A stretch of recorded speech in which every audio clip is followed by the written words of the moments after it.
हरे हम हरे हम हरे हम हरे हम हरे हम हरे हम हरे हम हरे हम हरे हम हरे हम हरे हम हरे हम हरे हम हरे हम।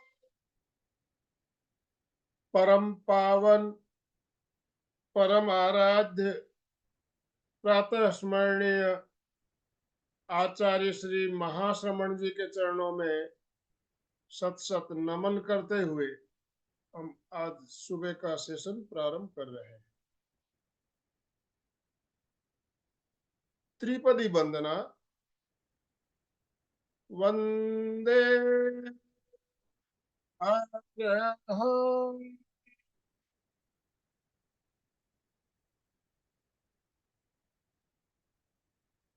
वंदे गुरु परम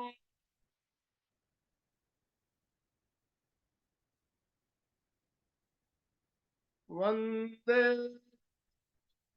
सच्चं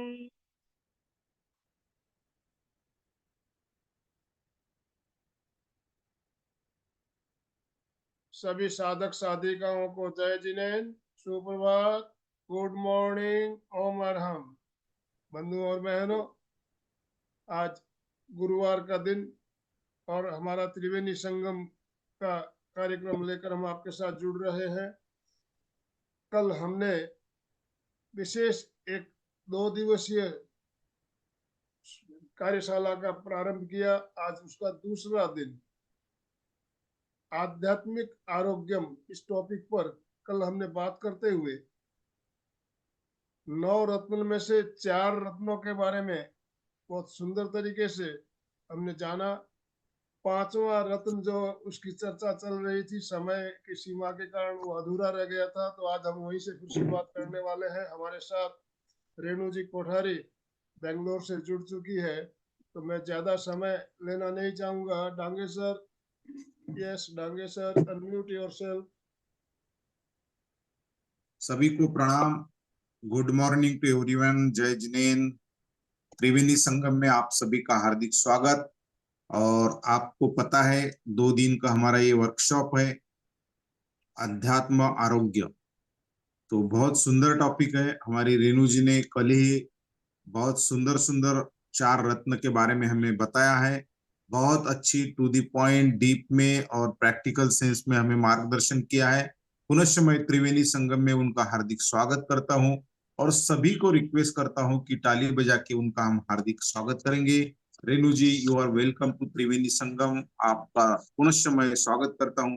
बहुत ही अच्छी बात आपने कल बताई है और निश्चित रूप से we are waiting for next रत्न, क्योंकि आपने जिस तरह से बताया उस तरह से हमारा आकर्षण और भी बढ़ गया। तो डेफिनेटली ये भगवान की कृपा है, विधाता की कृपा है आप पे कि आपके माध्यम से हम तक इतनी अच्छी बातें पहुंच रही है।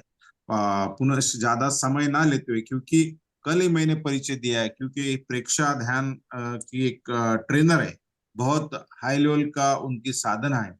प्रेक्षा इंटरनेशनल फैसिलिटेटर भी है, प्रेक्षा ध्यान केंद्र बंगलोर की कोऑर्डिनेटर है, yoga trainer and motivational speaker भी है, और उसके साथ सिंगर और डांसर रूप से उनकी डांगे सर, मल्टी बहुत डायमेंशनल ही बढ़िया एक पर्सनैलिटी है। गायिका है, तो हम कुछ एक गीत के कुछ पंक्तियां भी सुनना चाहेंगे। यस यस, रेणु जी, निश्चित सर, जैसे भी निश्चित आपको सर। समय हो, स्टार्टिंग में या बाद में गीत की कुछ पंक्तियां जरूर गुनगुनाइएगा। देखिए, आनंद यस की यस। अनुभूति हमें ध्यान से तो होती है, इसके साथ संगीत से भी आनंद की अनुभूति होती है। और हमारे या आचार्य तुलसी तो बहुत ही अच्छे गीतकार थे और उन्हें संगीत का बहुत शौक भी था, तो हम संगीत भी सुनना चाहेंगे। अगर 1-2 मिनट समय आपके पास हो तो आप अपने समय अनुसार। ओम अरहम। ओम ओम। Okay, Renu ji, you may start today session. Thank you so much, sir, and Angiji sir, for this beautiful introduction. पुनीतान्तः प्रज्ञा गहनतम तत्त्वेषु निपुणा श्रुतस्वाध्यायेन सुविदितरहस्यो विभुवरा प्रशंसा शास्त्रार्थं सुषमतरिसंश्रुति महाप्रज्ञ पूज्यो जिनपति स्वरूपो गुरुवरं महाप्रज्ञ पूज्यो जिनपति स्वरूपो गुरुवरम। तीर्थंकर भगवान प्रभु महावीर के चरणों में वंदन। प्रेक्षा प्रणीता आचार्य श्री महाप्रज्ञ जी के चरणों में वंदन। परम पूज्य आचार्य श्री महाश्रमण जी के चरणों में वंदन। ओम अरहम। सभी को सादर जय जिनेन्द्र। Good morning. A very warm welcome to the beautiful session of spiritual wellness आध्यात्म आरोग्यम। आई एम श्योर आप सबकी आध्यात्मिक यात्रा बहुत अच्छे से शुरू हो गई है और टेक ऑफ के लिए रेडी है, राइट? सब तैयार है? Yes yes yes yes. मैं रिक्वेस्ट करूंगी सब अपने आप को म्यूट कर ले ताकि बीच में कोई डिस्टरबेंस ना हो। और सबसे पहले मैं शुरू करना चाहूंगी, कल एक क्वेश्चन आया था मेरे पास कि आपने कहा किसी चीज को अधूरा नहीं छोड़ना, तो आपने ये 5th पॉइंट अधूरा क्यों छोड़ा? तो बहुत अच्छा लगता है जब ऐसे कोई क्वेश्चंस आते हैं, तो हमें लगता है कि वाकई में जो ऑडियंस है वो ध्यान से हमारी बात सुन रहे हैं। तो जैसे मैंने कहा कि अगर आप किसी बुक को स्टार्ट कर रहे हो रीड करना, तो उसमें 2 दिन लगे, 4 दिन लगे, 10 दिन लगे या 1 महीना भी लगे, तो भी आपको उसको कंप्लीट करना है, अधूरा नहीं छोड़ना। तो ये हमारा सेशन 2 दिन का है, तो डोंट वरी, आज ये सेशन हमारा कंप्लीट होगा और पूरे 9 रत्न आपको मिलेंगे। ओके। और सेशन के बाद जब मैंने अपने गुरु को पूछा, मतलब मेरे गुरु, मेरे मेंटर, जिनकी वजह से आज मैं यहाँ पे हूँ, जिनकी वजह से मेरी आध्यात्मिक यात्रा शुरू हुई है, उनको मैंने पूछा कि सर कहाँ करेक्शन करना है, क्लास में क्या इम्प्रूवमेंट करना है। तो उन्होंने भी यही बोला कि आपने क्लास में कहा कि किसी की कमियां नहीं देखना, तो मैं आपकी कमी कैसे देख सकता हूँ, राइट? तो ये सवाल शायद बहुत लोगों के मन में होगा, ये डाउट कि कैसे इसको अपने डेली रूटीन में अपनाएं। तो as a parent, as a teacher, as a mentor, as a head of the family, as a head of a company, अगर आपकी फैक्ट्री है, आपके कार्यकर्ता काम कर रहे हैं, आप अध्यक्ष के पद पे हैं, आपके अंडर बहुत सारे लोग काम कर रहे हैं, तो जरूरी है वहां पे उनका करेक्शन करना। Yes, definitely. अगर आप उनका करेक्शन नहीं करोगे तो आपका काम नहीं होगा। लेकिन यहाँ पर छिद्रान्वेषण का मतलब होता है कि उनके पीठ के पीछे उनकी निंदा नहीं करना। अगर आपका पौरुष है, अगर आप में साहस है, तो आप उनको सामने से जाके बोलो कि आपकी ये गलती है। अगर आप नहीं बोल सकते तो उनके पीठ पीछे दूसरों से उनकी निंदा नहीं करनी है। क्लियर? तो हम फटाफट से 5 रत्नों का एक बार शॉर्ट रिवीजन कर लेते हैं, ताकि एक बार जो न्यू कमर्स भी हैं उनको भी थोड़ा रिफ्रेश हो जाए। सबसे पहला, 1 मिनट मैं स्क्रीन शेयर कर देती हूँ, just give me a moment.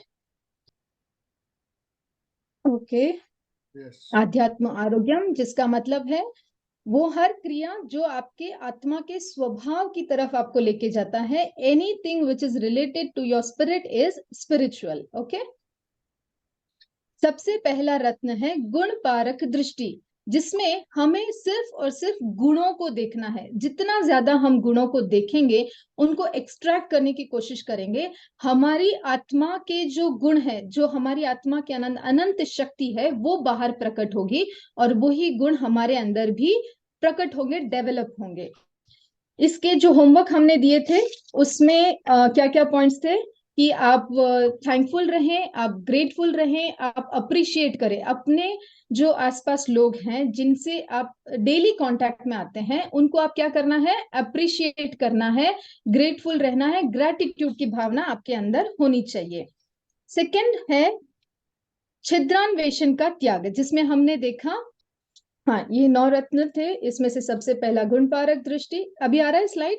Yes, अभी आ रहा है। ओके। जिसमें हमें अप्रिशिएट करना है, थैंक यू बोलना है, ग्रेटिट्यूड की भावना रखनी है। छिद्रान्वेषण का त्याग, जिसमें हमें किसी की गलती को सबके सामने नहीं बोलना है। आप ऐसा करते, इससे अच्छा होता कि आप ऐसा करो। व्हाट्सएप पर रॉन्ग मैसेजेस फॉरवर्ड नहीं करना है, किसी को टर्न नहीं मारना है, मतलब मजाक मजाक में भी उसको नीचा दिखाने की हमें कोशिश नहीं करनी है, और जहां बुराई हो रही हो वहां से उठ जाना है।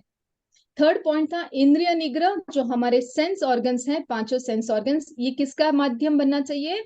ज्ञान अर्जन का माध्यम बनना चाहिए, ना कि राग द्वेष के माध्यम से हमें इनसे जो कर्म है उनको अर्जित करना चाहिए। कर्म बंधन का माध्यम नहीं बनना चाहिए। इसके लिए हमें छोटे छोटे त्याग शुरू करना है, जैसे चमड़े की वस्तु का त्याग, ग्रीन मार्क का खाना खाना, होटल की मर्यादा, आठम चौदस को त्याग, ब्रह्मचर्य का पालन, नशे का त्याग, एसी कूलर फैन। अगर पूरे दिन में आप पूरा दिन उसको चल ही रहा है तो उसमें त्याग करिए कि मैं घंटे में मैं दिन में 2 घंटे इसको यूज नहीं करूंगा। और ये आप कर सकते हैं। हर आत्मा में, हर व्यक्ति में इतनी क्षमता होती है कि वो जो चाहे वो कर सकता है, सिर्फ और सिर्फ संकल्प की अपेक्षा है। नेक्स्ट पॉइंट आता है आत्मा अनुशासन, सेल्फ डिसिप्लिन, जिसमें हमें घर में कोई भी सामान बिखेर के नहीं रखना है, अधूरा नहीं छोड़ना है, जो भी काम आप शुरू करते हो उसको पूरा करना है, झूठ नहीं बोलना है, गाली नहीं देना है, तू तड़ाक नहीं बोलना है, मोबाइल का जो स्क्रीन टाइम है उसको हमें लिमिट करना है, और स्वाध्याय कंपलसरी करना है। ठीक है। और नेक्स्ट पॉइंट आता है हमारा विवाद विग्रह परान्मुक्ता, यानी जहां पर विवाद हो रहा हो वहां से उठ के चले जाना, या किसी भी जगह, कोई भी जगह हो, वहां पर हमें विवाद नहीं करना है। क्यों नहीं करना है? क्योंकि विवाद हमारे जो समकित का सबसे पहला लक्षण है सम, उसको खत्म करता है, सबसे पहले लक्षण को ही खत्म कर देता है, और मोहनीय कर्म का बंधन करता है। जैसे मैंने कल भी बताया, मोहनीय कर्म से हमारी देव गुरु धर्म पर श्रद्धा टूटती है, और हमें जो सम्यक्त, ऑलरेडी आई एम श्योर कि हम सब में सम्यक्त का कुछ ना कुछ अंश है, तभी हम आज यहाँ पर है, राइट। अगर आप आत्मा में मानते हैं, अगर आप मोक्ष में मानते हैं, अगर आप पुनर्जन्म और पूर्व जन्म में मानते हैं, तो आप सम्यक्त के लक्षण को प्राप्त कर चुके हैं। तो यहाँ से आप सीधा मिथ्यात्वी बनेंगे। कब बनेंगे? अगर आप वाद विवाद करेंगे तो। क्रोध में हमारा विवेक खो जाता है, और हमें पता नहीं रहता है क्या करना है क्या नहीं करना है। जब हम गुस्से में होते हैं तो हमारा जो विवेक चेतना है वो समाप्त हो जाती है, वो सो जाती है, सुप्त हो जाती है। अब क्या सही है, क्या गलत है, क्या डिसीजन लेना, क्या नहीं लेना, ये सब चीजें हम नहीं डिसाइड कर पाते। इसको हम एक छोटे से एग्जाम्पल से समझेंगे। कौणिक राजा की स्टोरी तो आई एम श्योर सबने सुनी होगी। कौणिक राजा, जिसने अपनी पत्नी के कहने पर अपने भाइयों से युद्ध किया। क्या बोला था उसकी पत्नी ने? कि छोटे भाई के पास जो हाथी और हार है वो मुझे चाहिए। छोटे से डिजायर, राइट, हाथी और हार, वो उसे चाहिए था। उस हाथी और हार के डिजायर की वजह से इतना बड़ा युद्ध हुआ, इतना बड़ा युद्ध हुआ, महाभारत के युद्ध से भी बहुत ज्यादा बड़ा युद्ध कौणिक राजा के समय में हुआ था, जिसमें उसके सारे भाइयों को उसने मृत्यु के घाट उतार दिया। उसके नाना को, मामा को, हर व्यक्ति को, मतलब आप अगर किसी इस प्रसंग को अगर आप डिटेल से पढ़ोगे तो आपको समझ में आएगा छोटी सी डिजायर कितना बड़ा डिजास्टर क्रिएट करती है। तो सबसे पहले हमें अपनी डिजायर्स को कम करना है। जितना जितना हम अपनी डिजायर्स को कम करेंगे, उतना उतना हम अध्यात्म में आगे बढ़ेंगे। डिस्प्यूट में नहीं जाना है, डिस्कस करना है। कोई भी चीज आप सामने बैठ के डिस्कस कर सकते हो, चाहे आपकी वाइफ हो, हस्बैंड हो, पेरेंट्स हो, बच्चे हो, बैठ के अच्छे से डिस्कस करो, लेकिन डिस्प्यूट में नहीं जाना है। एक और छोटा सा एग्जांपल मैं आपको बताऊंगी ताकि आपका ये पॉइंट एकदम क्लियर हो जाए। देखिए, ये जो 9 रत्न है, इसका विवेचन बहुत लंबा है, बहुत गहरा है, लेकिन क्योंकि मुझे इसे 2 दिन में खत्म करना है तो मैं बहुत सारी चीजें एस्केप कर रही हूँ। जैसे मैंने कल भी बताया, अगर आपके मन में कोई भी डाउट है, प्लीज नोट डाउन करें। आप सेशन के एंड में भी पूछ सकते हैं या बाद में मैसेज करके भी पूछ सकते हैं। कोई भी चीज है ना, मन में डाउट नहीं रखना चाहिए। अगर आपको कहीं पर भी कोई डाउट है, प्लीज नोट डाउन करें। ओके। एक 2 व्यक्ति थे, मतलब एक लड़का और लड़की थे, वो 10 साल से रिलेशनशिप में थे। उन्होंने डिसाइड किया कि अब हम एक दूसरे को अच्छे से समझ गए हैं, जान गए हैं, एक दूसरे की कमियों को समझ गए हैं, एक दूसरे की नीड्स को समझ गए हैं, अब हमें शादी कर लेनी चाहिए। तो दोनों गए रजिस्ट्रार ऑफिस में और उन्होंने शादी करने का निर्णय किया। वहां पे सारी चीजें व्यवस्थित हुई और उन्होंने साइन किया और शादी हो गई। विद इन 20 मिनट्स उन दोनों का डिवोर्स हो गया। क्यों हुआ? रीजन था कि वाइफ ने हस्बैंड से बड़ा सिग्नेचर किया। जो सिग्नेचर का जो स्पेस होता है वो बड़ा था, तो हस्बैंड ने बोला कि तुमने मेरे से बड़ा साइन कैसे किया? ये छोटी सी बात, 10 साल का रिलेशनशिप, जस्ट इमेजिन, दोनों एक दूसरे को अच्छे से जानते हैं, समझते हैं, टाइम स्पेंड किया है, और छोटी सी बात से, छोटे से वाद से विवाद इतना बढ़ गया कि उन दोनों ने डिवोर्स ले लिया। ये सच्ची घटना बता रही हूं मैं, बुक्स में नहीं देखा है मैंने, ये रियल घटित हुई घटना है कि छोटी सी बात कितना बड़ा डिजास्टर कर देती है। तो हमें अपनी डेली रूटीन में ये हमेशा जागरूक रहना है, ध्यान रखना है कि छोटी छोटी चीजों पे हम विवाद ना करें। चाहे सामने वाला कुछ गलत कर रहा है तो उसको डिस्कस करें, उसको प्यार से समझाने की कोशिश करें, पर डिस्प्यूट में न जाए, विवाद में न जाए, लड़ाई झगड़ा, मार काट, तू तड़ाक बोलना, और बड़े बड़े मतलब उसकी वजह से इतने बड़े लड़ाई झगड़े हो जाते हैं। जैसे कुछ ऐसे अभी प्रसंग यहाँ पर भी हुए हैं जिससे मतलब कहा जाता है कि तेरहपंथी में इतना बड़ा विवाद कैसे हो सकता है। तो ये मैं किसी का नाम नहीं लेना चाहूंगी, बट ऐसी छोटी छोटी बातों पर अगर हम इतना बड़ा विवाद करते हैं तो हम कहाँ जाएंगे, कहाँ हमारी आध्यात्मिक यात्रा शुरू होने से पहले ही खत्म हो जाएगी। इससे हमारा वैरानुबंध होता है। वैरानुबंध क्या होता है? जैसे ऋणानुबंध होता है, वैरानुबंध भी होता है। ये जन्म जन्म तक हमारे पीछे चलता है, राइट? मतलब इस जन्म में आपने किसी से अगर वैरानुबंध किया है तो वो अगले कई जन्मों तक आपका पीछा नहीं छोड़ेंगे, आपको उससे माफी मांगनी ही पड़ेगी। तो क्या ये बेटर नहीं है कि हम उस विवाद को यहीं खत्म कर दे? ये सृष्टि का नियम है। मतलब हम जिस संबंधों में बनते हैं ना, जैसे सास बहू का बंधन है, भाई भाई का है, ननंद भाभी का है, काका भतीजा का है, ये रिश्ते ही ऐसे होते हैं जो हम पिछले जन्म से कुछ वैरानुबंध उनके साथ बांध कर आए हैं, इसीलिए इस जन्म में हमारी उनसे बनती नहीं है। तो क्या हमें उस बंधन को यही खत्म नहीं करना है? करना है ना। सृष्टि का हर जीव हमें उससे सिर्फ और सिर्फ मित्रता का भाव रखना चाहिए। तो ये हमारा नेक्स्ट रत्न हो जाता है। इसका हम प्रैक्टिकल प्रयोग देख लेते हैं। शांत कलह को फिर से शुरू नहीं करना है। जो भी कलह, जिसके भी साथ आपका डिस्प्यूट हुआ है, वो अगर एक बार शांत हो गया है, खत्म हो गया है, तो उसको वापस नहीं छेड़ना है कि 4 साल पहले तुमने ऐसा किया था, कल तुमने मुझे ऐसा बोला था, 1 महीने पहले तुमने तो मेरे साथ ऐसा किया था। ये चीजें हमें नहीं करनी है। जो कलह शांत हो गया है एक बार, उसको हमें आगे से शुरू नहीं करना है। खुद से लड़ाई शुरू नहीं करना है। सामने वाला कर रहा है तो हमें उसको रोकने की कोशिश करना है, लेकिन आगे से खुद से कोई भी लड़ाई शुरू नहीं करनी है। अपने जो भाई बंधु है, सगे भाई बंधु है, ब्लड रिलेशन के जो पर्सन है आपके, उन पर कभी भी भूल कर भी कोर्ट केस नहीं करना है। चाहे कितनी भी बड़ी समस्या हो, कोर्ट केस नहीं करना है। बोलचाल बंद नहीं करना है। अगर किसी से डिस्प्यूट हो भी जाता है तो बोलचाल बंद नहीं करना है। मतलब होता है ना कि भाई भाई सालों से एक दूसरे का मुंह नहीं देख रहे हैं, बात नहीं कर रहे हैं, ऐसा प्रसंग हमारी जिंदगी में तो नहीं होना चाहिए। सोने से पहले सॉरी बोलना है। जैसे मैंने बताया कि ये वैरानुबंध जन्मों जन्मों तक हमारा पीछा नहीं छोड़ता है, तो हमें उस बंधन को क्या करना है, आज रात को सोने से पहले ही उसका अकाउंट क्लोज करना है। जिससे भी आपकी अनबन हो गई हो, होता है, सामाजिक प्राणी है हम, कभी कभी अनबन हो भी जाती है, भाई भाई से, रिश्तेदारों से, सास बहू से, या समाज में हो भी जाती है, तो रात को सोने से पहले उनको सॉरी बोलना है, क्षमा याचना करनी है।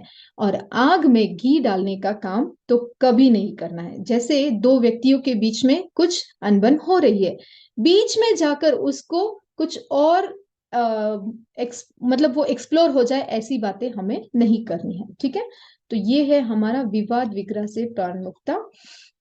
तो छठा रत्न आता है मैत्री भावों का विकास। बहुत ही सुंदर रत्न है ये। रत्न अगर हमारी जिंदगी में आ जाए तो हमारी तो नैया पार हो जाएगी। खामे में सव्वे जीवा खमंत में, मैत्री में सव भुएसु, वेरम मज्जनम कन्नई। विश्व का हर प्राणी मेरा मित्र है, किसी से मेरा कोई वैर नहीं। अगर मुझसे मैंने किसी को कष्ट पहुंचाया है तो मैं क्षमा मांगती हूँ, और अगर किसी और से मुझे कष्ट मिला है तो मैं क्षमा करती हूँ। सिंपल, इतना अच्छा सूत्र प्रभु महावीर ने हमें दिया है कि ये हमारी सारी प्रॉब्लम्स को सॉल्व कर देता है। इतना छोटा सा सूत्र अगर हम इसको अपने जीवन में अपनाएं तो हमारी सारी प्रॉब्लम्स खत्म हो जाती है। पुराने जमाने में क्या होता था कि जॉइंट फैमिली में लोग रहते थे। यस, बहुत बड़ी बड़ी फैमिलीज होती थी। अगर बच्चे अपने पेरेंट्स से कुछ नहीं शेयर करते, मतलब होता है ना, पिछले जमाने में, पहले के जमाने में लोग अपने पेरेंट्स से डरते थे, पिता के सामने तो आंख उठाकर भी नहीं देखते थे।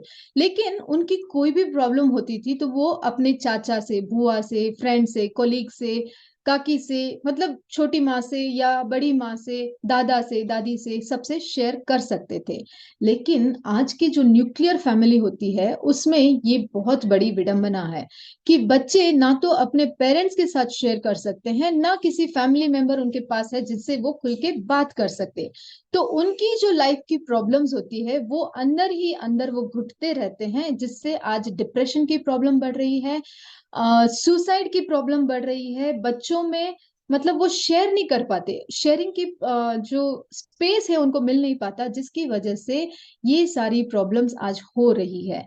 बच्चे, इवन बड़े, सब क्या हो रहे हैं, सिर्फ और सिर्फ मोबाइल में उनकी जिंदगी सीमित रह गई है। फ्रेंड्स कहने के लिए तो बहुत है, लेकिन जब दिल की बात शेयर करने की आती है तब वहां पे उनको कोई नहीं मिलता, जिसकी वजह से क्या होता है, वो अंदर ही अंदर घुटते रहते हैं और सुसाइड तक के केसेस आज बहुत ज्यादा मिल रहे हैं। डिप्रेशन तो इतना कॉमन हो गया है, फ्रस्ट्रेशन, डिप्रेशन, एंजाइटी, हर जगह आप देखो एंजाइटी, डिप्रेशन के लिए आपको कुछ ना कुछ मिल जाएगा कि यहाँ पे इसका क्योर होता है, जबकि इसका एक्चुअल क्योर क्या है? मैत्री। अगर हमारी मैत्री की भावना है, सृष्टि के हर जीव से मैत्री की भावना है, तो हमारा दिल खुलेगा उनके सामने और हम अपनी प्रॉब्लम्स उनके साथ शेयर कर सकते हैं। तो मैत्री का मतलब ये नहीं कि फेसबुक पे आपके बहुत सारे फ्रेंड्स हैं, फॉलोअर्स हैं। अगर आज की डेट में सबसे इंपॉर्टेंट क्या है पता है, कि आप अपने पेरेंट्स को अपना मित्र बनाओ, आप अपने बच्चों को अपना मित्र बनाओ। बच्चों के साथ ऐसा फ्रेंडली रिलेशन आप बनाओ ताकि वो अपनी कोई भी चीज आपसे शेयर कर सके। इतना हमारा मैत्री का भाव, क्योंकि ये जो मैत्री का, हम बोलते हैं कि प्राणी मात्र से मेरा मैत्री का भाव है, जहां हम अपने फैमिली मेंबर्स से ही मैत्री का भाव नहीं रख पा रहे हैं तो दूसरों से तो बहुत दूर की बात है।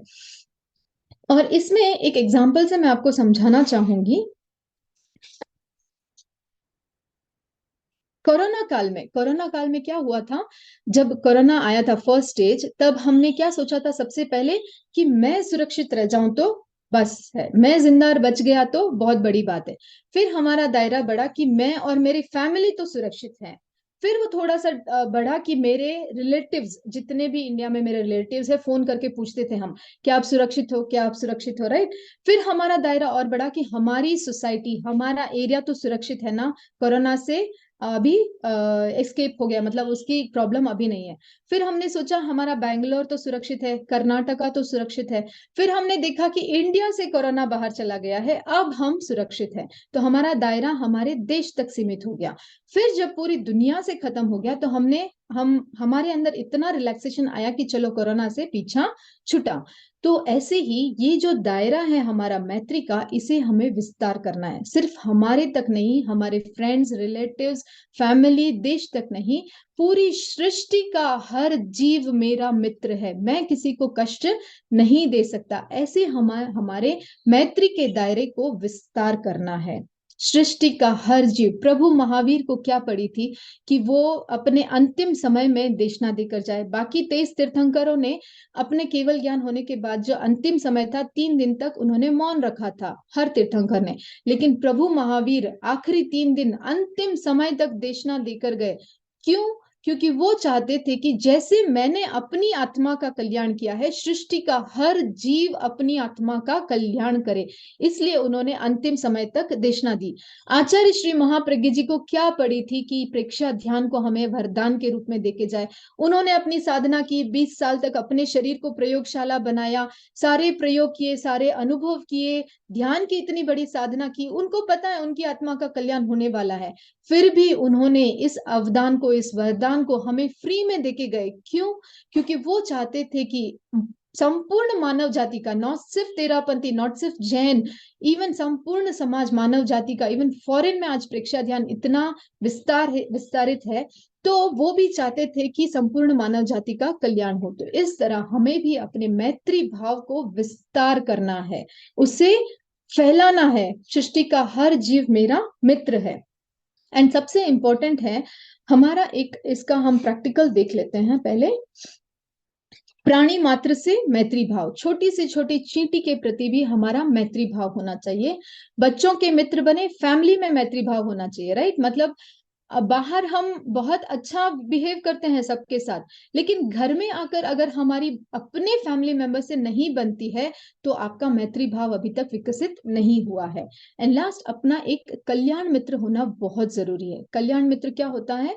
जो आपको आध्यात्म के मार्ग में आपको मार्गदर्शन करे। ऐसा एक कल्याण मित्र डेफिनेटली आपके जिंदगी में होना चाहिए।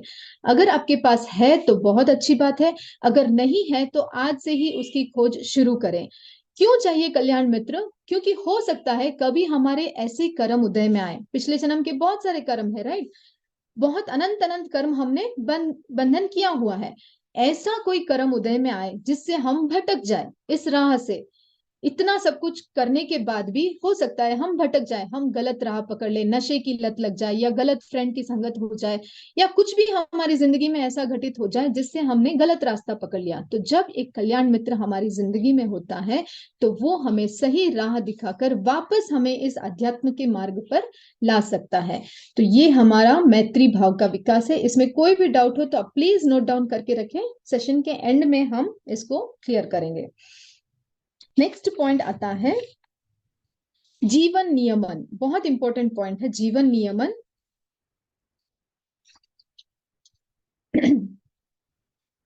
यहां पर 12 व्रत धारण करे, 14 नियम दिलधार, जीवन नियमन हम करे, भव भव में सुखकार। यानी कि जो 12 व्रत और 14 नियम होते हैं उनको हमें अपने जीवन में धारण करना है। पहले के पॉइंट्स में हमने क्या समझा था कि इंद्रियों को निग्रह करना है, राइट। 5 इंद्रियों को हमें नियमित करना है, उनसे हमें जो 5 इंद्रिय का जो दलदल है उसमें हमें नहीं फंसना है, राइट। लेकिन अब यहाँ पर हम इसको थोड़ा सा और विस्तार करेंगे। हमारा जो पूरा जीवन है उसको हमें नियमित बनाना है, डिसिप्लिन में लाना है। कैसे होगा ये? जब हम नियमों को धारण करेंगे। इसमें आप डरिए मत, ऐसा नहीं है कि आपको अभी त्याग करना पड़ेगा एकदम से। जब ये पॉइंट आता है ना तो बहुत सारे लोगों के दिमाग में आता है अरे अब तो हमें त्याग करना पड़ेगा। नहीं, त्याग कुछ भी नहीं करना है। बैठे बैठे आपकी नैया पार होगी।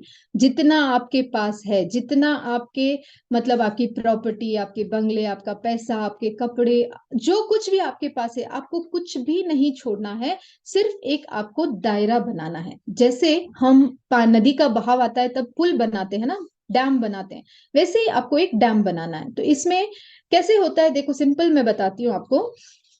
जैसे आप होटल रोज जाते हो, नहीं जाते हो, राइट। तो आप नियम बना ले कि हफ्ते में 1 बार जाऊंगा, या महीने में 2 बार, या जितनी भी आपकी जाने की आपको डेली आपका जो रूटीन है उतना मैं जाऊंगा, बाकी का त्याग। पानी आप कितना यूज करते हैं? 5 लीटर, 10 लीटर, 15 लीटर, 20 लीटर, इससे ज्यादा आप यूज करते हैं? नहीं करते, तो बाकी का त्याग। स्विमिंग पूल में आप कितना जाते हैं? महीने में 1 बार, 6 महीने में 1 बार, साल में 1 बार, उसका त्याग। फॉरेन ट्रिप आप कितना करते हो? पूरे जीवन में आपने 2 या 3 फॉरेन ट्रिप किए होंगे। या जो फॉरेन में रहते हैं वो वहां से इंडिया कितनी बार आते हैं? साल में 1 बार, 2 बार, तो उसका आगार रख के बाकी का त्याग, ठीक है। कपड़े आप कितने रखते हैं? जैसे फॉर एग्जाम्पल इसमें क्या होता है, कोई कोई व्यक्ति होते हैं जो 4 जोड़ी कपड़े से अपना पूरा जीवन व्यतीत कर लेते हैं। कोई होते हैं जिनको 10 चाहिए, 15 चाहिए, कोई होते हैं जिनको 50 चाहिए, कोई बात नहीं। कुछ कुछ लेडीज के पास तो 100 150 साड़ियां हैं, कोई बात नहीं, आप 150 का अगर रखो, बाकी का तो त्याग करो, है ना। इजी है ना। मतलब जितना आपके पास है उसका अगर, बाकी का त्याग। कुछ नहीं करना आपको, बैठे बैठे आपको नियमों में बंधना है और आपकी नैया पार हो जाएगी। जूते कितने हैं आपके पास, काउंट करें, और उन जूतों की मर्यादा, बाकी का त्याग। खाना कितना खाएंगे? दिन में 20 आइटम, 25 आइटम, 30 आइटम, इससे ज्यादा तो नहीं खाएंगे, बाकी का त्याग। विसर्जन करना है, मतलब समझ लो आज आपने इस महीने में आपने 4 साड़ी नहीं खरीदी है तो पुरानी 4 साड़ी का विसर्जन करो, त्याग करो। सबको इकट्ठा नहीं करना है। अगर हम वार्डरोब खोल के देखें तो पुराने इतने सारे कपड़े भरे पड़े। तो once in a while, every time हमें क्या करना है, विसर्जन करना है। जिन चीजों का हम उपयोग नहीं कर रहे हैं उनका हमें विसर्जन करना है। तो जीवन नियमन में हमें अपनी जो लाइफ है उसको व्यवस्थित करनी है। कैसे करनी है, हमें पता होना चाहिए कि हम क्या कर रहे हैं क्या नहीं करने। एक बुक और नोटपैड लेके बैठे और अपनी लाइफ को एकदम डिसिप्लिन रूप में उसको व्यवस्थित बनाएं। आप जब भी साधु संतों के संपर्क में जाते हैं तो प्लीज उनसे आग्रह करें कि हमें 12 व्रतों के बारे में समझाएं और हमें ये व्रत को धारण करना है।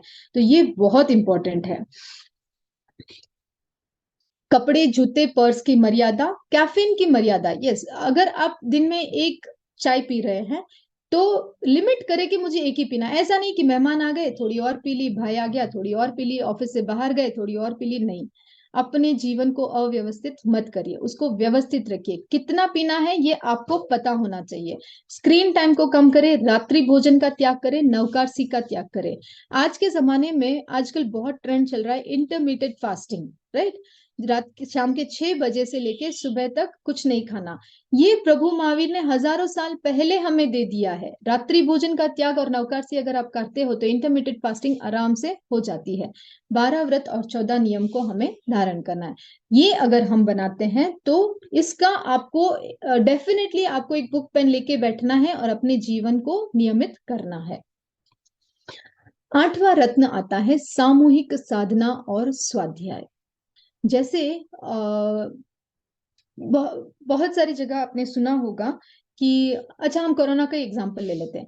कोरोना के टाइम में पूरी दुनिया एक साथ भय में आ गई थी। डर, दुख, भय, उदासीनता, ये सारे लक्षण पूरी दुनिया में एक साथ फैल गए थे। ऐसा कैसे हो सकता है कि दुनिया के किसी और कोने में बैठा व्यक्ति भी उसी भाव में है जिस भाव में मैं यहाँ पर हूँ?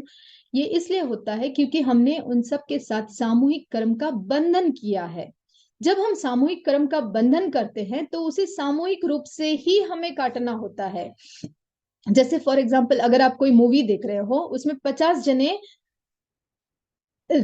जने अगर एक साथ मूवी देख रहे हैं और वहां पर कोई ऐसा सीन आया जिससे आपके मन में द्वेष आता है, तो उन सब 50 जनों ने एक साथ ईर्ष्या का, द्वेष का बंधन किया है। तो जब आप उन 50 जनों के साथ वापस मिलोगे, तभी साधना करोगे सामूहिक, तभी आपके वो कर्म का क्षय होगा। तो इसलिए जब भी मौका मिले, कहीं पर भी 5 जने, 10 जने, 15 जने, 50 जने सामूहिक साधना कर रहे हैं, ऐसे ग्रुप में अवश्य जाएं। अभी तो जैसे बैंगलोर में जब गुरुदेव पधारे थे तो इतनी बाढ़ आ गई थी लोगों की, मतलब पैर रखने के लिए जगह नहीं थी। और अब सूरत में यह माहौल है। तो जहां पर सामूहिक साधना होती है, सुबह से लेकर शाम तक वहां पे सामूहिक साधना होती है, तो ऐसे मौकों को हमें डेफिनेटली नहीं छोड़ना चाहिए। जहां पर आप सामूहिक साधना करते हो वहां पर आपके सामूहिक कर्मों का क्षय होता है, जिससे हमारी जो ये भव भ्रमण की यात्रा है जल्दी खत्म होती है। क्योंकि जब तक आप वो कर्म को क्षय नहीं करेंगे, आपको पुनर्जन्म करना ही पड़ेगा। इसके लिए इससे सबसे पहले आप इसको शुरू करना है अपने घर से। डेली 5 मिनट्स आपको सामूहिक साधना करनी है अपने परिवारजनों के साथ, अपने बच्चों के साथ, अपने फैमिली मेंबर्स के साथ। घर में सामूहिक साधना होनी चाहिए। ये इम्पॉसिबल नहीं है। हम सोचते हैं कि कैसे होगा, नहीं होगा। हम बाहर के लोगों को इतना सिखाते हैं, घर में ही अगर हम नहीं करते हैं तो ये बहुत बड़ी विडंबना है। तो पहले अपने घर से शुरू करें। घर से जब हम शुरू करते हैं तो हमारी ये जो साधना है वो बहुत अच्छे से आगे बढ़ती है। फैमिली टाइम दे, क्वालिटी टाइम स्पेंड करें अपने फैमिली मेंबर्स के साथ, जिससे क्या होगा, आपका मैत्री भाव बढ़ेगा। अगर कोई डिस्प्यूट है, अगर कोई डिफरेंसेस है आपके बीच में, तो वो भी खत्म होगा। और टीम वर्क और संघ और देश के लिए साथ देना। जैसे हमारा एक समाज है, राइट। तो समाज में भी हमें अपना योगदान देना होगा। हम क्या सोचते हैं कि है ना 10 जने कार्यकर्ता, वो कर रहे हैं ना, हम क्यों बीच में जाएं। नहीं, हमें भी अपना योगदान समाज के लिए, संघ के लिए और देश के लिए डेफिनेटली देना है। ये हमारा कर्तव्य है। जैसे हमारा फैमिली के लिए कर्तव्य है, वैसे हमारा समाज के लिए भी कर्तव्य है, वैसे हमारा देश के लिए भी कर्तव्य है। तो उसको भी हमें गौर नहीं करना है। और जहां पर भी सामूहिक साधना हो रही है वहां पे हमें साधना डेफिनेटली करनी चाहिए। इसमें टीम वर्क बहुत इंपॉर्टेंट में रोल प्ले करता है। टीम में बहुत सारे अलग अलग लोग होते हैं, किसी का कुछ टैलेंट होता है, किसी का कुछ टैलेंट होता है। तो जब हम टीम वर्क से काम करते हैं तो हमारा जो बड़ा लक्ष्य है वो इजीली कवर अप हो जाता है। सहधर्मी का सहयोग करना, मतलब हमारे जो समाज में रहते हैं या हमारी फैमिली में, मान लीजिए 2 भाई हैं, एक भाई बहुत अच्छा कमाता है, एक नहीं कमाता है, तो हमें उसका सहयोग करना चाहिए, ना कि ठीक है तू तेरा देख मैं मेरा, ऐसा नहीं। हमें उसका सहयोग करना चाहिए, टीम वर्क से रहना चाहिए, एक दूसरों का साथ देना चाहिए। और यहाँ पर सबसे इंपॉर्टेंट है पर्सनल लाइब्रेरी, जो पिछले पॉइंट में छूट गया था। पर्सनल लाइब्रेरी होना बहुत जरूरी है। आप सबके घर में किचन है? किचन है आप सबके घर में? यस, उसके बिना तो काम नहीं चलेगा। लिविंग रूम है? लिविंग रूम है गेस्ट के लिए। बेडरूम है? डेफिनेटली आपके सॉरी, सोने के लिए आपका पर्सनल बेडरूम है। बाथरूम है नहाने के लिए? है, सबके घर में है, भले वो छोटा घर होगा तो भी बाथरूम तो होगा ही होगा। आपके घर में लाइब्रेरी है? लाइब्रेरी है? बहुत मुश्किल से मिलेगी। यस डेफिनेटली, जिनके घर में है ओम अरहम। मैं ये नहीं कह रही हूँ कि लाइब्रेरी के लिए बहुत बड़ा रूम चाहिए, घर का एक अच्छा सा कोना आप स्वस्थ साफ सुथरा करके उसको आप डिजाइन कर दे कि आपको वहां पे बुक्स रखनी है। जैसे हमने कल एक पॉइंट किया था कि रोज का एक पेज पढ़ना है। अगर आपके घर में लाइब्रेरी ही नहीं है, बुक्स ही नहीं है, तो आप कहाँ से पढ़ोगे? तो आज आप सब संकल्प लेंगे कि भले आपके पास 4 बुक्स है, 5 बुक्स है या 10 बुक्स है, अपने घर में एक जगह व्यवस्थित करके उन बुक्स को, ऐसे नहीं कि डब्बे में डाल के ऊपर रख दिया, नहीं, उनको व्यवस्थित रख के एक लाइब्रेरी की जगह बनाएंगे जहां से आप बुक्स को अच्छे से पढ़ सको। तो ये आपके लिए आज का होमवर्क होगा। नेक्स्ट पॉइंट की तरफ हम बढ़ते हैं, तत्वानुप्रेक्षा या आत्मचिंतन। आप सोच रहे होंगे आज तो पॉइंट्स फटाफट खत्म हो गए, बाकी के टाइम में हम क्या करेंगे? बाकी के टाइम में हम प्रयोग करेंगे, छोटे छोटे प्रयोग करेंगे। बहुत इंपॉर्टेंट है, क्योंकि सिर्फ थियोरी को जानना इंपॉर्टेंट नहीं है, हमारे लिए हमारी लाइफ में छोटे छोटे प्रयोग करना बहुत जरूरी है, राइट? तो अगर कभी मौका मिला तो हम फिर से इन पॉइंट्स को और डिटेल्स में विस्तार में जानेंगे। आज मैं शॉर्ट में इसको कंप्लीट कर रही हूँ। तो लास्ट पॉइंट आता है तत्वानुप्रेक्षा या आत्मचिंतन। या यहाँ पर जैसे पंछी के 2 पंख होते हैं, राइट? एक पक्षी एक पंख से उड़ सकता है क्या? कितने पंख चाहिए उसको? 2 पंख चाहिए। वैसे ही साधना के 2 पंख हैं, तत्वानुप्रेक्षा या आत्मचिंतन। जैसे एक पक्षी के 2 पंख होते हैं, साधना के, हम जो साधना कर रहे हैं ना, चाहे आप सामायिक कर रहे हो, ध्यान कर रहे हो, स्वाध्याय कर रहे हो, तपस्या कर रहे हो, त्याग कर रहे हो, कोई भी तरह की साधना अगर आप कर रहे हो तो आपको 2 पंखों की जरूरत होगी, तत्वानुप्रेक्षा या आत्मचिंतन। At present at present okay, इसको हम ऐसे समझेंगे, अभी के वर्तमान के तीर्थंकर भगवान कौन है? श्रीमंदर स्वामी, राइट? यहाँ पर मैं म्यूट अनम्यूट नहीं कर सकती, वरना आपसे सवाल, मैं सवाल करूं आपसे जवाब आए तो ये क्लास इतनी खूबसूरत होती है, मैं आपको बता नहीं सकती। तो अभी के वर्तमान में तीर्थंकर भगवान कौन है? सिमंदर स्वामी, राइट? तो सिमंदर स्वामी महाविद्य क्षेत्र में बैठकर हमें देख रहे होंगे तो क्या सोच रहे होंगे कि ये भरत क्षेत्र में ये जीव क्या कर रहा है, क्या कर रहा है? अभी तक इतने सालों से, इतने जन्मों जन्मों के भव भ्रमण से अभी तक ये यहीं पर है, आगे नहीं बढ़ रहा है। अगर मैं आपको पूछूं कि आपका बच्चा अगर 5th स्टैंडर्ड में है, 10th स्टैंडर्ड में है, वो वहीं पर रहे, हर साल 10th स्टैंडर्ड, हर साल 10th स्टैंडर्ड, हर साल 10th स्टैंडर्ड, तो आपको अच्छा लगेगा? आपको अच्छा लगेगा? आपका बेटा या बेटी या जो भी है, अगर साल का 1 लाख रुपए की उसकी इनकम है, तो हर साल 1 लाख ही कमाए, 1 लाख ही कमाए, तो आपको अच्छा लगेगा? क्या आप नहीं चाहोगे कि वो ग्रो करे? आप चाहोगे ना कि वो अपने बिजनेस में ग्रो करे, वो अपनी स्टडीज में ग्रो करे, वो अपने हेल्थ में ग्रो करे। आपके बच्चों के लिए आप क्या चाहते हो? कि उसका डेवलपमेंट हो, राइट? क्लियर है ये पॉइंट? सब जने चाहते हैं, कोई अपवाद नहीं इसमें, राइट? हर एक व्यक्ति चाहता है कि उसकी संतान हर क्षेत्र में ग्रो करे, चाहे वो फाइनेंशियल हो, चाहे वो सोशल हो, चाहे वो रिलेशनशिप में हो, चाहे हेल्थ में हो, हर चीज में वो ग्रो करे। तो सिमंदर स्वामी वहां पर भरत महावीर क्षेत्र में बैठकर जब हमको देखेंगे, हम उनकी संतान है, राइट? प्रभु महावीर की संतान है, जिन शासन की संतान है, वो हमें देखकर क्या कहेंगे कि ये जीव क्या कर रहा है, इसको जिन शासन मिला है, प्रभु की वाणी श्रवण करने का मौका मिला है, आचार्यों का प्रवचन मिला है, और देव गुरु धर्म पर इसकी श्रद्धा भी बन गई है, फिर भी ये प्रमाद किए जा रहा है, फिर भी ये प्रमाद किया जा रहा है। ऐसे बहुत सारे व्यक्ति को मैं जानती हूँ जिनको जीवन अभी अंतिम स्टेज में है और उनको नवकार, लोगस और करेमी भंते के पाठ के अलावा और कुछ नहीं आता। बहुत सारे ऐसे लोग हैं जो आध्यात्मिक लाइफ जी रहे हैं, लेकिन सिर्फ नवकार, लोगस और करेमी भंते, ये तीन भी पता नहीं बहुत सारे लोगों को आते हैं या नहीं आते हैं। तो मेरा कहने का यहाँ तात्पर्य है कि जो चीज आप बाय हार्ट करते हो वही आपके अगले जीवन में आपके साथ आता है। कल की क्लास में हमने क्या पढ़ा था वो हम आज भूल जाते हैं, राइट? अगर हम नहीं लिखते हैं तो हम भूल जाते हैं, तो अगले जन्म में तो क्या ही याद रहेगा। तो इसीलिए हमें तत्व को जानना है, समझना है और उसको बाय हार्ट करना है। जब तक आप बाय हार्ट नहीं करोगे अगले जन्म में आपके साथ वो नहीं आने वाला। चाहे दिन की एक लाइन हो, एक गाथा हो, एक थोकड़ा हो, एक पैरा हो, प्रतिक्रमण की एक गाथा हो, कुछ ना कुछ आपको बाय हार्ट करना ही करना है। जब तक आप बाय हार्ट नहीं करोगे, आप सोचोगे कि मैं तो अब बूढ़ा हो गया हूं, मैं तो अब इतने साल हो गए, मुझसे क्या बाय हार्ट होगा। Please don't under estimate yourself, please don't under estimate. जैसे कल मैंने कहा था ना कि आपकी संकल्प शक्ति मजबूत होनी चाहिए। हम किसी भी उम्र में, क्या पता हमारे ज्ञानावर्णीय कर्म का उदय कब हो जाए और हमें कब याद होना शुरू हो जाए। तो जितना जितना एक लाइन तो हम याद कर ही सकते हैं ना रोज की, इसमें तो कोई बड़ी बात नहीं है। तो आज से आप शुरू करो कि हमें बाय हार्ट करना है, चाहे वो एक गाथा है, एक थोकड़ा है, एक पैरा है, हमें आज से उसको बाय हार्ट करना शुरू करना है। और जैसे आपको ये 9 रत्न मिले हैं, 9 तत्वों का हमारे जीवन में बहुत इंपॉर्टेंस रहता है। प्रभु महावीर ने कभी ये नहीं कहा कि तुम ये करो या तुम ये करो, तुम ऐसे जियो, तुम अपनी लाइफस्टाइल को ऐसे चेंज करो, नहीं कहा। उन्होंने क्या कहा? ये सही है, ये गलत है, ये पुण्य है, ये पाप है, ये आश्रव है, ये संवर है, ये निर्जरा है, ये बंध का कारण है, ये मोक्ष का कारण है। उन्होंने मार्ग को बता दिया है। अब चलना किसको है? इस पे हमें चलना है। ये हमें कोई और नहीं कर सकता हमारे लिए। जैसे कोई कहते हैं ना कि मेरी फैमिली में मेरी माँ बहुत धर्म करती है, मेरा तो बेड़ा पार हो जाएगा। नहीं होगा। उनकी आत्मा का कल्याण वो करेंगे, आपकी आत्मा का कल्याण आप करोगे। इवन तीर्थंकर परमात्मा प्रभु भी हमारे सामने आ जाए ना, तो वो हमारा कल्याण नहीं कर सकते। वो सिर्फ हमें मार्ग बता सकते हैं कि ये सही है, ये गलत है। रास्ता किसको चुनना है? हमें चुनना है।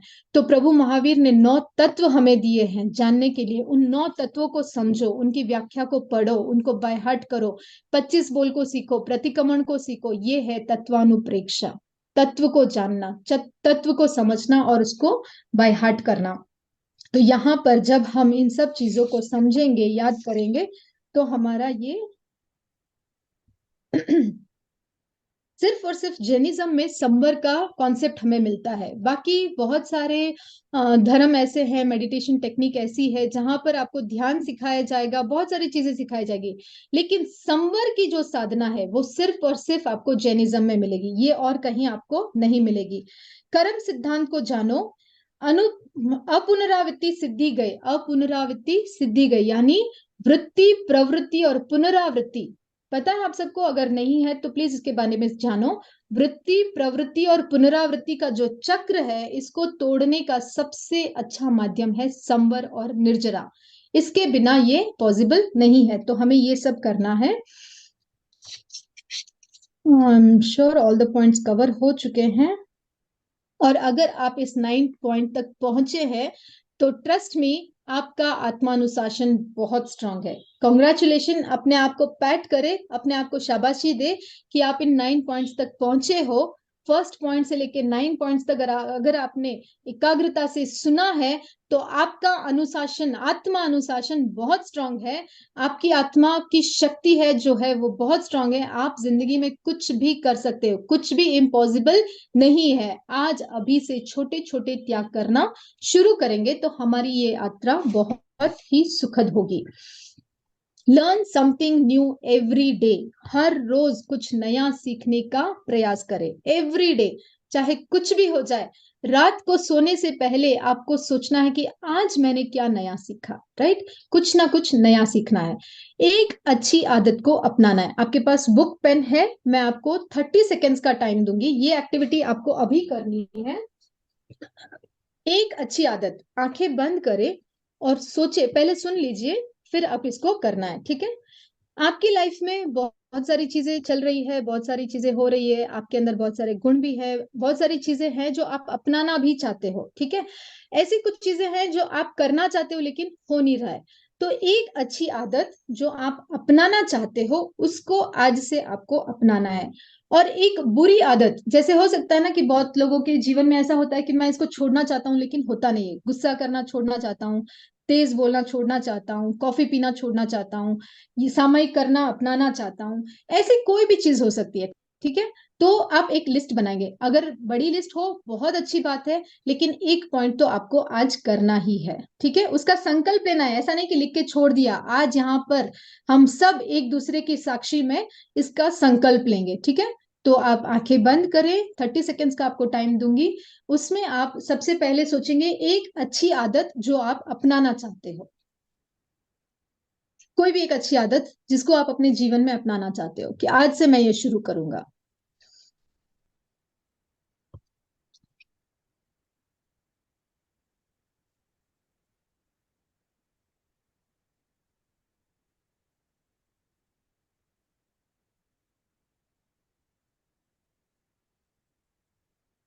ओमरम लिखें उस आदत को अपनी डायरी में कि आज से मैं इस चीज को करना शुरू करूंगा, ये मेरी आदत बन जाएगी अभी। Done. Thumbs up. Yes. Very good. अब अगले 30 सेकेंड्स के लिए एक वो बुरी आदत जो आप छोड़ना चाहते हैं कि आज के बाद मैं ये कभी नहीं करूंगी। क्लोज योर आईज, देखिए अपने आप को, अनुचिंतन करें, और एक वो बुरी आदत जो आज के बाद आप कभी नहीं करेंगे।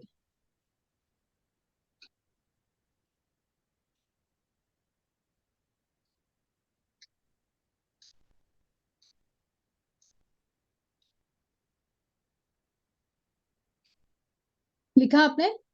तो गुरुदेव की साक्षी से, तीर्थंकर परमात्मा प्रभु महावीर की साक्षी से, आज हम जितने भी लोग यहाँ पर सम्मिलित हैं, हम सब एक दूसरे की साक्षी से ये संकल्प लेते हैं कि जो मैंने लिखा है कि ये आदत मैं आज से करूंगी, उसका मेरे पचकान है, और जो आदत मैं आज छोड़ना चाहती हूँ उसका मेरे त्याग है, ठीक है। अभी हम आगे बढ़ते हैं। ओम अर्हम। आसन, ध्यान, आसन और प्राणायाम, ठीक है।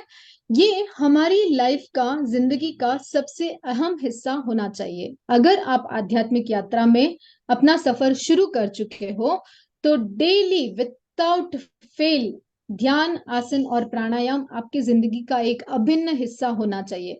जैसे हम रोज खाना खाते हैं, जैसे हम रोज पानी पीते हैं, जैसे हम रोज नहाते हैं, जैसे हम रोज ऑफिस जाते हैं, जैसे हम रोज घर का काम करते हैं, जैसे हम रोज ब्रश करते हैं, जैसे हम रोज सुबह उठ के पानी छानते हैं, ये सब क्या है, हमारे डेली रूटीन का हिस्सा है, राइट। चाहे कुछ भी हो जाए ये काम तो हम करते ही करते हैं।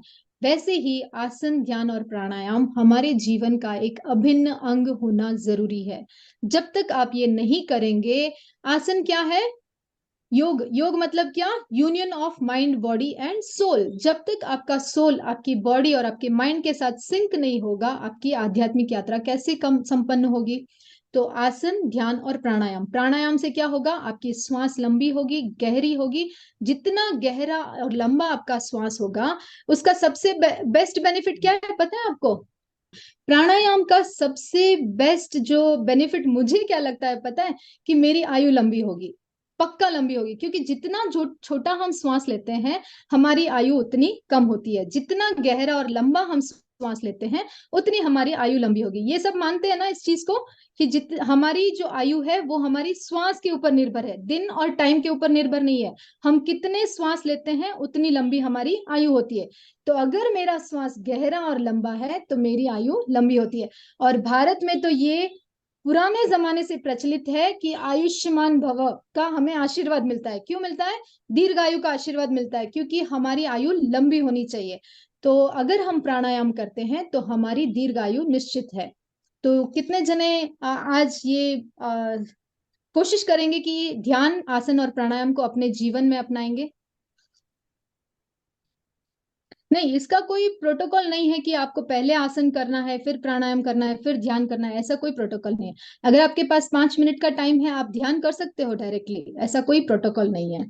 हाँ, लेकिन अगर आप 1 घंटे की साधना कर रहे हो तो उसमें पहले आपको आसन करना है, फिर प्राणायाम करना है, फिर ध्यान करना है। Yes. सब जने तैयार है? इसको अपने जीवन में 5 मिनट से शुरू करें। जैसे कल मुझे किसी का मैसेज आया था कि मुझे 10 मिनट का ध्यान करना है, तो मैं कैसे करूं? तो YouTube पर लघु कायोत्सर्ग बाय रेणु कुठारी नाम से एक वीडियो है, आप उसको डाउनलोड कर सकते हो और 10 मिनट का कायोत्सर्ग आप जब भी फ्री हो आराम से कर सकते हो। प्राणायाम कर सकते हो, प्राणायाम के 1-2 प्रयोग हम आज करेंगे। अगर किसी की जिज्ञासा है तो हम 10 मिनट लें या पहले प्रयोग करें सर? प्रयोग कर लेते हैं, लास्ट में रेणु जी, जिज्ञासा का। एक बात यस मैं सर। और ऐड करना चाहूंगा। आपने जो यस बातें सर। बताई, जो रत्न नंबर 8 का आपने कहा, घर पे एक लाइब्रेरी होनी बहुत ही आवश्यक, बहुत जरूरी है लाइब्रेरी यस सर। होनी। उसी तरह हमारे घर में एक आध्यात्म साधना के लिए अलग स्थान, जिसे हम आध्यात्म साधना केंद्र कहते हैं, जैसे होना चाहिए। इससे देखिए, मैंने अनुभव किया है कि हम एक जगह सुबह बैठ के सामायिक करते हैं, एक ही स्थान पे या एक ही जगह पे ध्यान करते हैं, तो वो जो आभा मंडल वहाँ जो बनता है, बहुत ऑरा जो बनता है वहाँ का, बहुत पवित्र हो जाता है।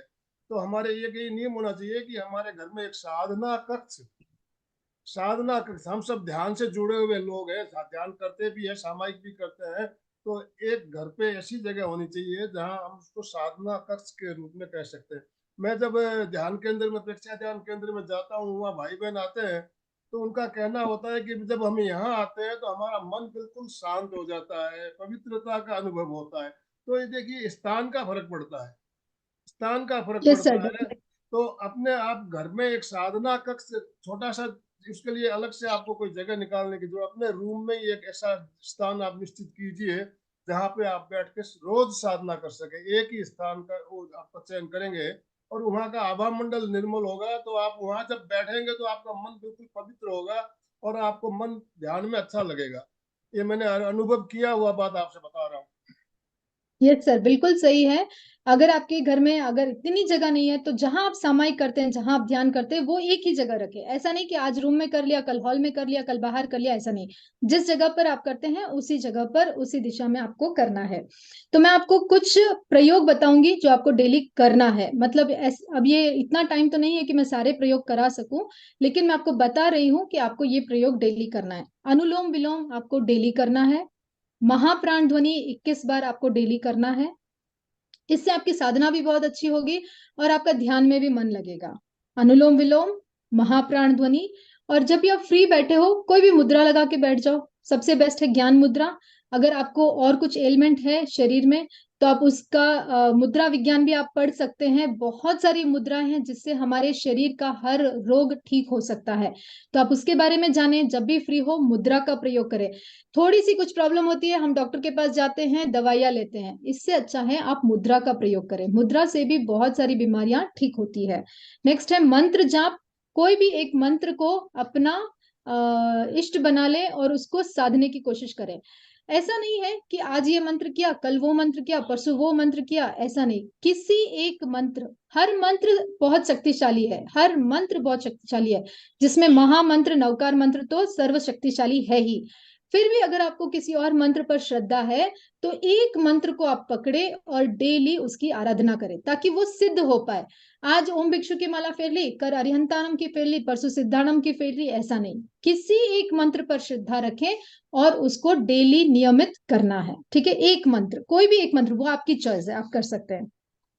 ज्योति केंद्र प्रेक्षा, जब भी आप ध्यान कर कर उठना चाहते हैं तो लास्ट में ज्योति केंद्र प्रेक्षा को मिस नहीं करना है। चाहे कुछ भी हो जाए, चाहे आपने साधना की है, चाहे आपने मंत्र प्रेक्षा की है, चाहे आपने समताल श्वास प्रेक्षा की है, कुछ भी किया है, एंड में आपको ज्योति केंद्र प्रेक्षा करना है। यहाँ पर ललाट के मध्य भाग पर चमकते हुए श्वेत रंग का ध्यान करना है। ठीक है, तो ज्योति केंद्र प्रेक्षा करनी है। और अभी हम छोटा सा प्रयोग करेंगे। समताल श्वास प्रेक्षा भी बहुत अच्छा प्रयोग है, समवृत्ति श्वास प्रेक्षा भी बहुत अच्छा प्रयोग है। तो ऐसे ये छोटे छोटे प्रयोग है। आप जब भी फ्री हो ना, मतलब जब मान लो आप ऑफिस में बैठे हो या आप हॉल में बैठे हो, किसी का इंतजार कर रहे हो, तो आप बैठे बैठे डीप ब्रीदिंग का प्रैक्टिस करो। 10 से स्टार्ट करो। इनहेल एक्सेल 10, इनहेल एक्सेल 8, जैसे हमने कल किया था, राइट। तो ये अपने आप को कभी भी फ्री नहीं छोड़ना है, कुछ ना कुछ साधना में हमें लगना है। ऐसा नहीं कि सुबह उठ के 1 घंटा ध्यान कर लिया, मेरा कोटा फिनिश हो गया, नहीं। पूरे दिन 24 घंटे हम ध्यान में रह सकते हैं और हमें रहना चाहिए। वही एक साधक की सही पहचान है कि हम पूरा दिन 24 घंटे साधना में रहते हैं। 1 घंटा ध्यान आसन प्राणायाम कर लिया, उससे कुछ नहीं होने वाला है। हमें 24 घंटे ध्यान में रहना है।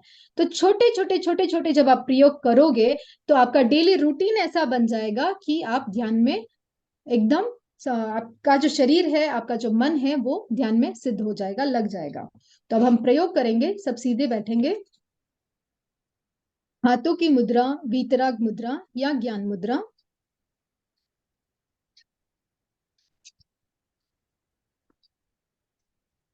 आंखें कोमलता से बंद करें।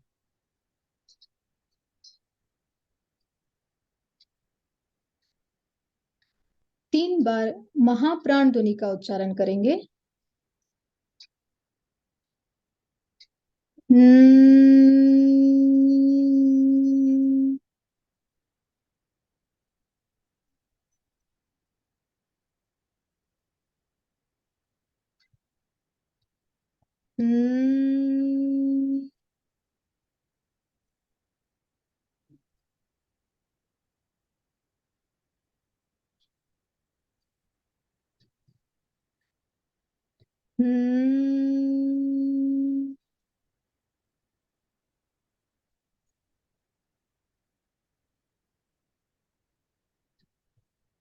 शांत।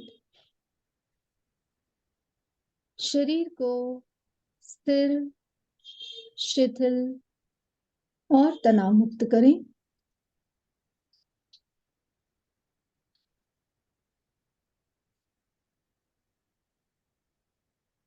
मेरुदंड और गर्दन को सीधा रखें। हलन चलन ना करें। पूरी स्थिरता। प्रतिमा की भांति शरीर को स्थिर रखें।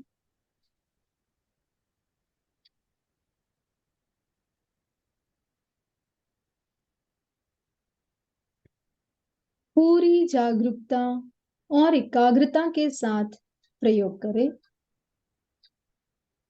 कोई हलन चलन नहीं, पूरी स्थिरता।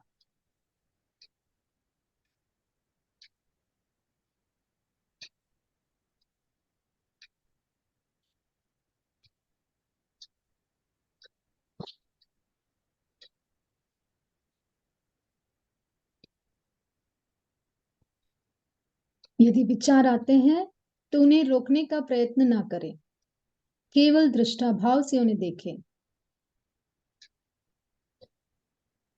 या फिर जीभ को उलटकर तालू पे लगा दे।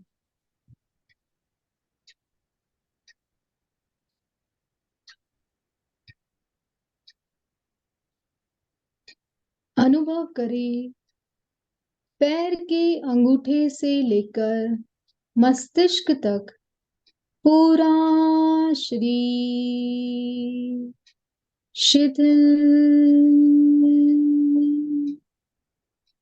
हो गया है। शिथिल हो गया है। शिथिल हो गया है।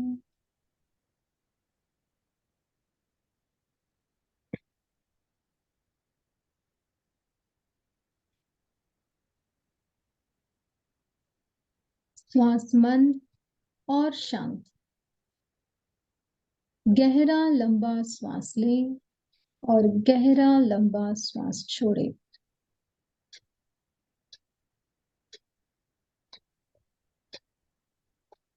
चित्त को नाभि पर केंद्रित करें।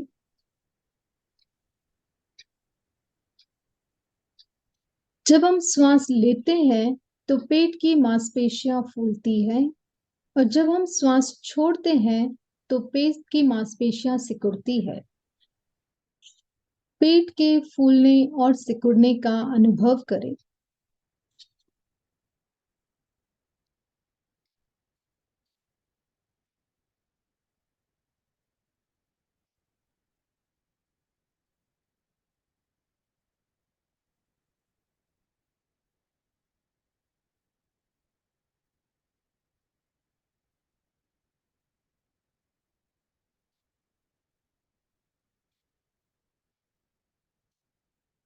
अब चित्त को दोनों नथनों के मध्य संधि स्थल पर केंद्रित करें। आते जाते श्वास का अनुभव करें, केवल श्वास का अनुभव। श्वास आ रहा है, श्वास जा रहा है। नथनों पर उनके स्पर्श का अनुभव करें और चित्त को संधि स्थल पर केंद्रित करें और आते जाते श्वास का अनुभव करें।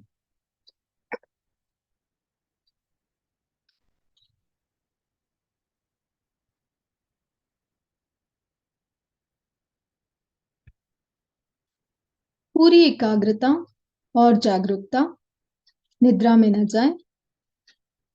यदि विचार आते हैं तो उन्हें रिप्लाई ना करें, रोकने का प्रयत्न ना करें, केवल दृष्टाभाव से उनको देखें।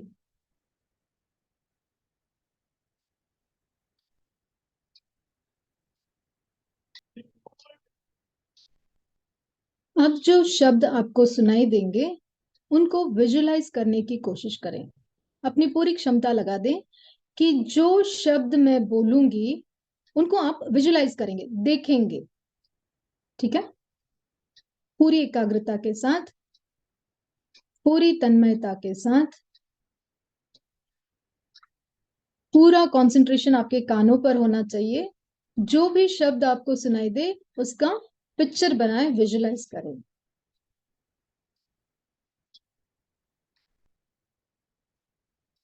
जिस गुरुदेव ने धर्म दिया है उनका मंगल होए रे। जिस जननी ने जन्म दिया है उसका मंगल होए रे। पाला पोसा और पढ़ाया उस पिता का मंगल होए रे। तेरा मंगल मेरा मंगल सबका मंगल होए रे। इस जगत के सब दुखियारे प्राणी का मंगल होए रे। जल में, स्थल में और गगन में सबका मंगल होए रे। अंतर मन की गांठें टूटे अंतर निर्मल होए रे। राग द्वेष और मोह मिट जाए शील समाधि होए रे। शुद्ध धर्म धरती पर जागे पाप पराजित होए रे।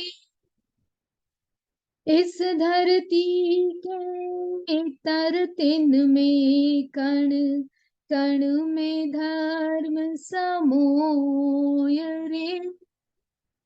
शुद्ध धर्म जन जन में जागे घर घर शांति समोय रे। तेरा मंगल मेरा मंगल सबका मंगल होए रे। जिस गुरुदेव ने धर्म दिया है उनका मंगल होए रे। जिस जननी ने जन्म दिया है उसका मंगल होए रे। पाला पोसा और पढ़ाया, उस पिता का मंगल होए रे। तेरा मंगल मेरा मंगल, सबका मंगल होए रे।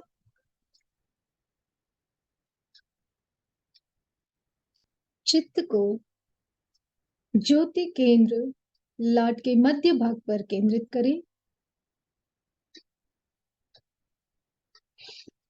वहां पर चमकते हुए श्वेत रंग का ध्यान करें। अनुभव करें जैसे पूर्णिमा का चांद उदित हो रहा है और उसकी श्वेत रश्मियां ज्योति केंद्र पर गिर रही है।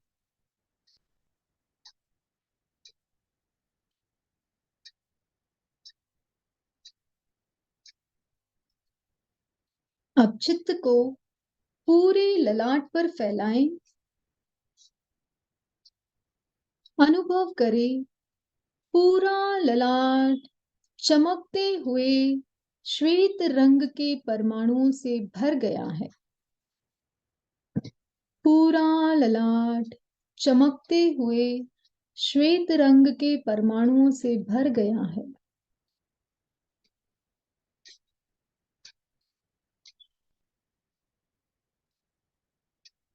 शांति और आनंद का अनुभव करें। शांति और आनंद का अनुभव करें।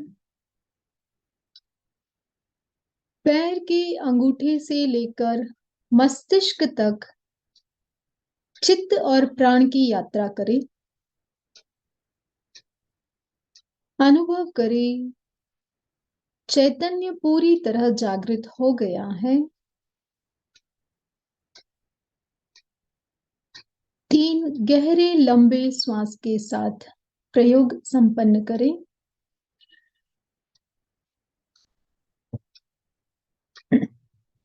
दोनों हाथ आनंद केंद्र पर जुड़े हुए। अर्हन्ते शरणं पवज्जामि, सिद्धे शरणं पवज्जामि, साहु शरणं पवज्जामि, केवलीपणतं धम्मं शरणं पवज्जामि। वंदनासन की मुद्रा में 3 बार वंदे सच्चम का उच्चारण करेंगे। श्वास भरे और श्वास छोड़ते समय वंदे सच्चम का उच्चारण करते हुए मस्तक को जमीन से लगाने की कोशिश करेंगे। श्वास भरे, वंदे सच्चम, वंदे सच्चम, वंदे सच्चम। ओम अरहम।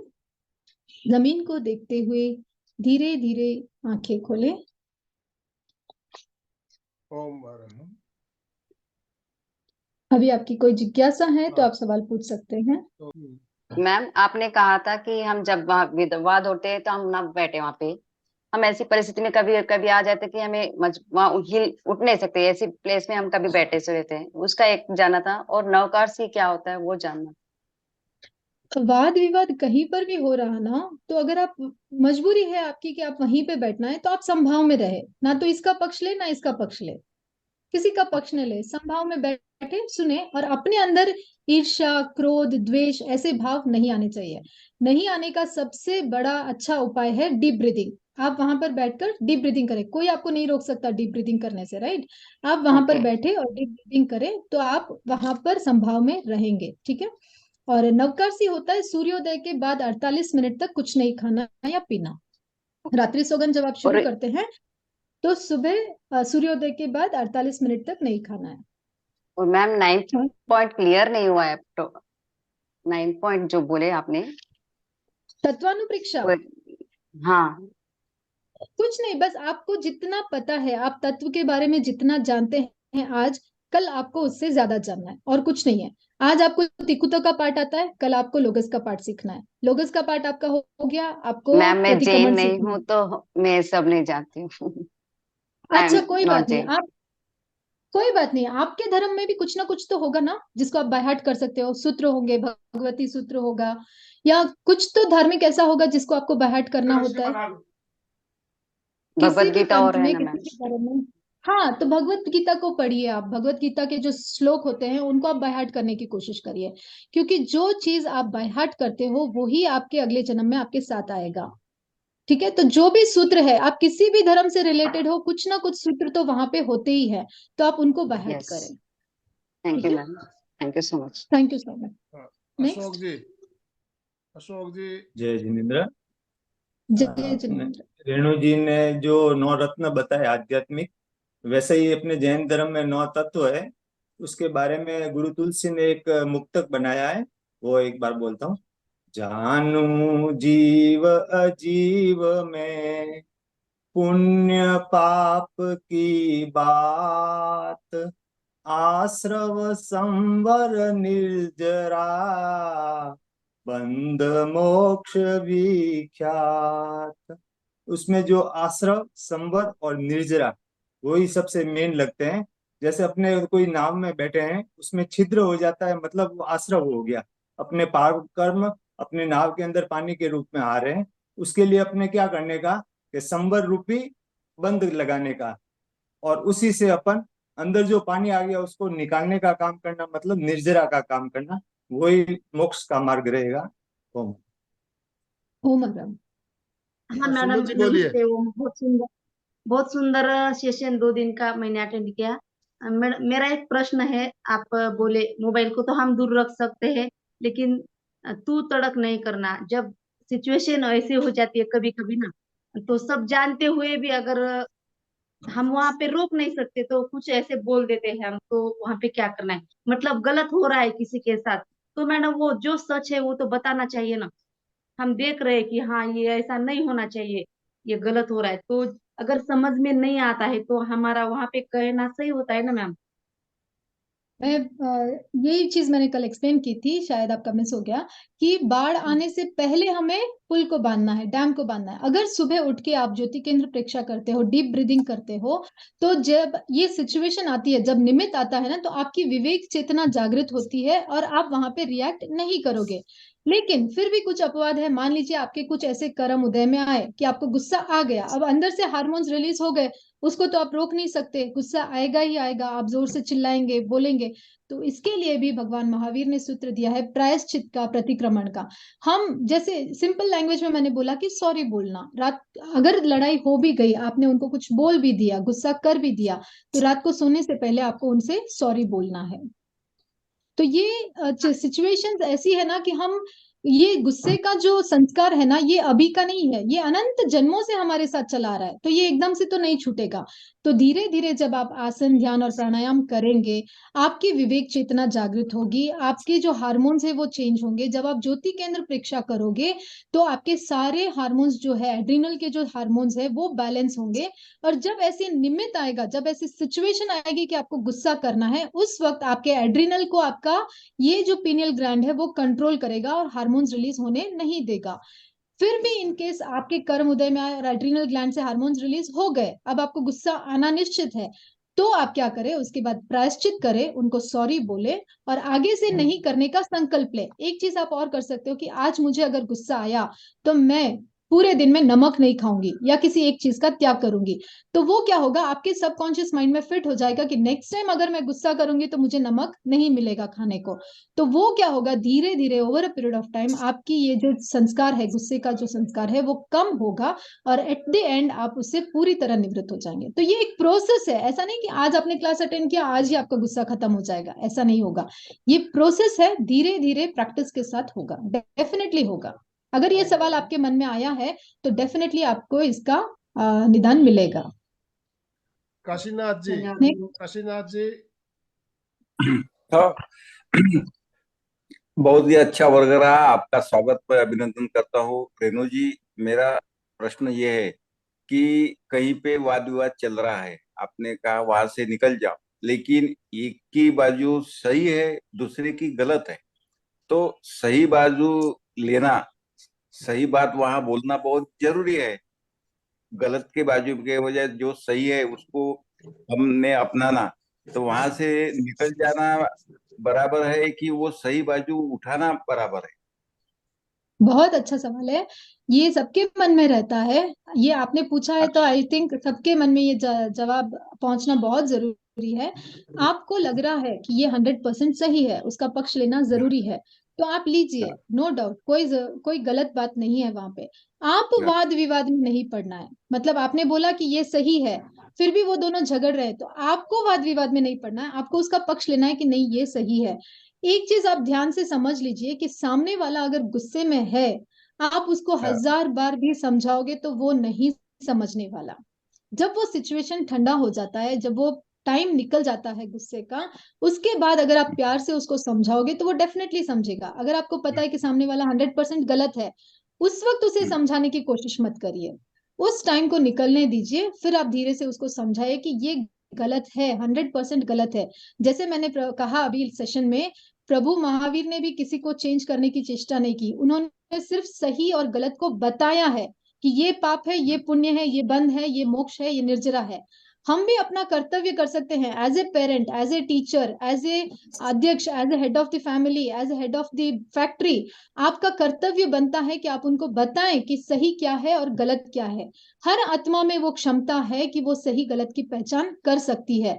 तो हमें अपना कर्तव्य डेफिनेटली निभाना है एज ए पेरेंट। तो 100% हमें अपने बच्चों को बताना है कि क्या सही है क्या गलत है, लेकिन उस पर थोपना नहीं है।